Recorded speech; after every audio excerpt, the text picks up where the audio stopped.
કાપડના વેપારી પર હુમલો કરનાર 4 આરોપીઓની અકોટા પોલીસે ધરપકડ કરી વારંવાર ઉઘરાણી કરવાને કારણે વેપારીને માર માર્યો હતો।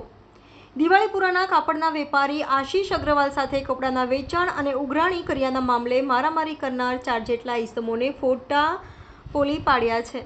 મળતી માહિતી મુજબ ઘડિયાળ સર્કલ જવાહરનગર દિવાળીપુરા પાસે આશીષ અગ્રવાલ નામના કાપડના વેપારી રહે છે। આ વેપારી દ્વારા પરમ ચૌહાણ નામના ઈસમને કપડા વેચાણને આપ્યા હતા, પરંતુ પરમ દ્વારા આ કપડાની બાકી રહેલ રોકડનું ચૂકવણું કરવામાં આવ્યું ન હતું। પોતાની બાકી રહેતી રોકડ અંગે વેપારી આશીષ અગ્રવાલ દ્વારા પરમ ચૌહાણ પાસે રૂપિયાની ઉઘરાણી કરવામાં આવી હતી। ગત તારીખ 9ના મોડી રાતના 8 વાગે પરમ ચૌહાણ અને તેના મિત્રો ગોવિંદ ભરવાડ, જયેશ ભરવાડ અને રતન દેવાસી ભેગા થઈને આશીષ અગ્રવાલ સાથે પૈસા કેમ માંગો છો તેવું કહીને ઝઘડો કર્યો હતો। વારંવાર ફોન કરીને ઉઘરાણી કેમ કરો છો તેવું કહીને પરમ ચૌહાણના સાથે રહેલો તેનો મિત્ર ગોવિંદ ભરવાડ અને જયેશ ભરવાડ આશીષ ઉપર હુમલો કર્યો હતો। આ ઘટનામાં આશીષ અગ્રવાલને ઈજા પહોંચતા તેઓએ સારવાર કરાવ્યા બાદ પોતાના પર થયેલ હુમલા અંગે અકોટા પોલીસ મથકે ફરિયાદ નોંધાવી હતી।